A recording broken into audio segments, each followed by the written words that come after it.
Our first story is titled, Am I the a-hole for not wanting to talk to my sister unless she pays me? Why I despise my sister. As first-generation immigrants, my family, my father, my mother, my older sister, and myself, spent our first 2 decades in Australia dancing to and fro across the poverty line.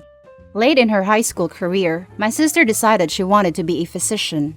But she didn't have the work ethic to get the necessary grades, so the only offer of enrollment she received was from a private university. For context, in Australia, students are entitled to a loan that will typically cover the entirety of their course fees. One exception are courses offered by private universities, as private universities charge a lot more than their public counterparts. In order for my sister to attend this private university, my parents would have to come up with 300,000 Australian dollars over the course of her degree.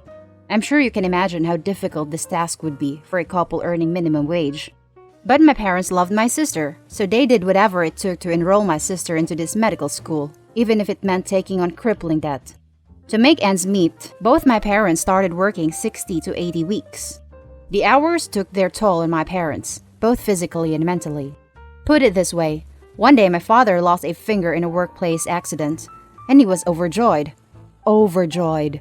because he would receive compensation for it. He was ecstatic that he could trade his finger for a freaking measly $25,000. I had always thought that once my sister graduated, she would pay my parents back. She did not. Not one single freaking cent. Instead, she went gallivanting around the world, buying expensive designer items, and eventually moved interstate. She barely even bothered to stay in touch. Why I believe my sister owes me at least $200,000. I graduated from university 4 years after my sister. For 3 years after graduating, every cent I made went to paying off my parents' debt, so that they could go back to working normal hours. Over the years, I've probably given them $200,000. It's been 7 years since I've graduated university now, and my family is in a much better place.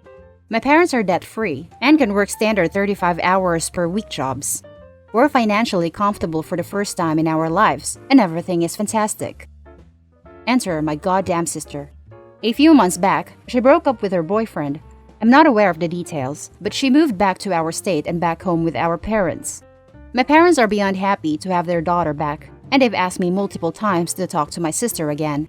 But as far as I am concerned, my sister owes me $200,000 before I will even consider being in the same room as her again. Am I the a-hole? Now let's read the top judgments and comments for this post. Not the a-hole. Your sister is a leech.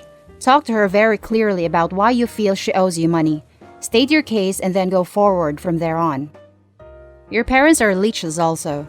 They took your money, all your money, and now have the audacity to get on at you about your relationship with your sister? Nope, not the a-hole.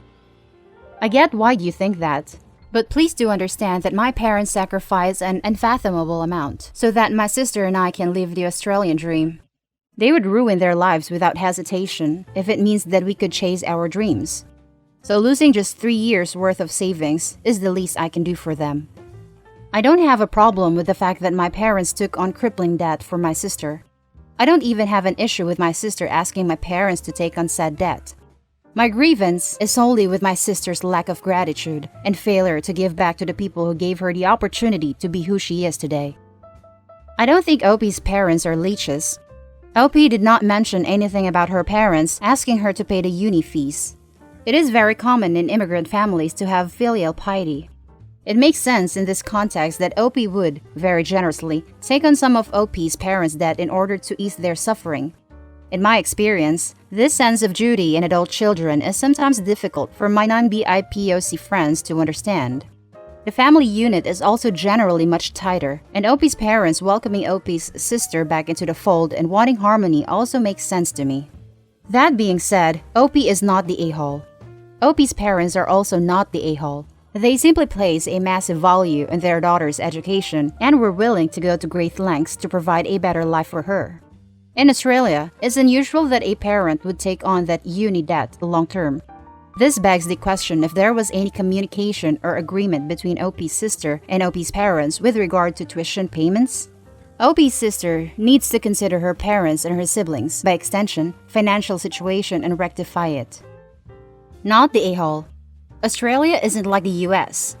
She could have worked hard, gone to a regular uni like NSWU or RMIT or Monash, gotten HECS debt, and paid it back herself as a doctor. It's not like she would be struggling to pay something with how much she would be earning. If you help your parents pay her debt, she definitely owes you and should be told as much. Everyone sucks here. Your parents did not deal with this situation well, which meant that you have taken on that responsibility when you shouldn't have. You have so much animosity for your sister, but it is your parents who enabled this situation to happen. They did not have to allow her to go to a private university. They did not need to take on so much debt, and they could have insisted that she could pay money back to them. It was not your place to expect this from your sister and place such demands on her if your parents did not want to do that themselves. You don't need to have a relationship with your sister in any form, but you have no right to demand money from her. I disagree. The sister knew what she was doing. She took advantage of their culture to have her parents make extraordinary sacrifices for her, but at the same time is ignoring cultural norms that she should help them in return as they age. That's the end of the first story. Let's jump to the next one. Am I the a-hole for taking my ex-girlfriend off my insurance policy to force her to give me full custody of my daughter? Me and my ex-girlfriend, Haley, have one daughter, 15 female, Elle. I genuinely don't know if I was right to do what I did. Around 4 years ago, Haley had a very bad accident. That ended with her being wheelchair-bound. This caused her to develop a lot of resentment towards me. She would get angry if I worked out or played any sports, so I stopped doing anything physical mostly. We tried counseling for a year, and things didn't improve. In the end, we broke up. Ever since Elle was born, I took out a private insurance for me, Elle and Haley. This helped out a lot when she had her accident. Post-breakup, I still kept her in my insurance because she couldn't find any work, and I knew if I dropped her from the insurance, she wouldn't be able to afford any treatments. It's been 2 years since then. We have 50-50 custody, so I don't pay any child support. In the beginning, I kept a very keen eye to make sure that she didn't resent Elle like she resented me. She didn't, so I relaxed. She is still on that insurance because she is not able to find any job except welfare. I wanted both Haley and Elle to be well, so I kept the insurance. Half a year ago, when Elle came to stay, I noticed that she was very depressed and had gotten very fat compared to before. Nothing overweight, but Elle does ballet, and I have never seen her put on that much weight. Turns out Haley forbade Elle from doing ballet because Haley used to do ballet and Elle is just trying to rub her face in it. The same for any physical activities like sports or exercising. With the quarantine, it must have been hell to live like that. Elle pretty much broke down and said that for the past few months, things have been escalating to the point that she is scared to walk inside her own house. She just stays in her room and comes out only to eat. Elle just begged me to go to court so that I can get full custody. Elle is at an age where her opinion matters in court, but it's almost impossible to get 100% custody in my state unless I can prove incompetency, according to my lawyer. So, I dropped her from the insurance. Elle was supposed to stay with me for the next 6 months. Haley couldn't get a job. She wiped out her savings as she had to pay for all of her treatments. It was getting to the point that she couldn't even afford to get basic things for herself, let alone Elle. I also applied for sole custody. Given her financial situation in the pandemic and Elle's preference, the judge gave me full custody with supervised visitation for Haley. Haley didn't have a good representation at court due to her financial situation. Also, there is a pandemic going on. I left an already vulnerable person without any medical insurance. I know I did what I had to do to protect my child, but I did so by taking advantage of the medical expenses of a disabled woman. Elle is happy. Haley obviously thinks I am a manipulative bastard. Everyone seems to have mixed opinions. Am I the a-hole here? Also, dropping her from my insurance was completely legal. I am not from US. Now let's read the top comments. Elle just begged me to go to court so that I can get full custody. At this point, there are no rules or obligations or important factors outside of this one right here. Your child begged to get out of their situation. You made that happen. That is what a parent does. My hat is off to you, sir. I pity the mother, but she did this to herself, not the a-hole. You're a hero to your daughter, OP. Your wife never moved on with her life. She buried herself in her grief and shoved it into others. She lost her SO and now her daughter. Her accident is horrible, but she can't stop others from living life, especially her own daughter and SO. She didn't just stop others from living life. She was outright abusive. Your child begged to get out of their situation. You made that happen. That broke my heart. I have been exactly where she is. That's not something anyone should ever feel. Feeling guilty/ashamed for something that they're able to do just because someone else can't. Especially not a child. Not the a-hole. So not the a-hole. Your ex bullied your child into unhealthiness because she was bitter. She took her anger at her situation out on her own child intentionally. You did a kind thing for her, even keeping her on your insurance after the breakup at all. She spat on it by damaging the one beautiful thing you had between you, your daughter. You protected a child. Protection of a child outranks protection of a manipulative narcissist. You did the right thing. You sound like a good person, so of course your conscience will weigh heavy. But rest assured, protecting your child was 1000% the right way to go. You trusted a woman to care for and love your daughter. She broke your trust. You don't owe her a damn thing. When I read that the child didn't feel comfortable walking in her own home, that was enough for me.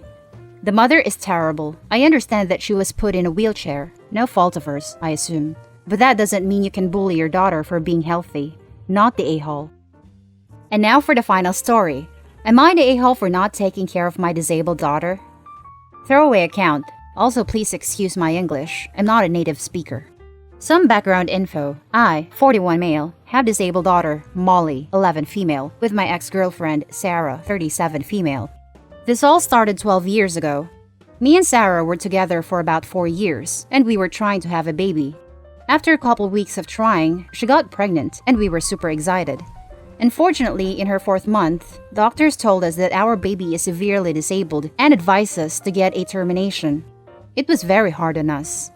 We started arguing a lot because Sarah wanted to keep the baby and I didn't. I said I don't want to spend my whole life taking care of a child and throw everything away.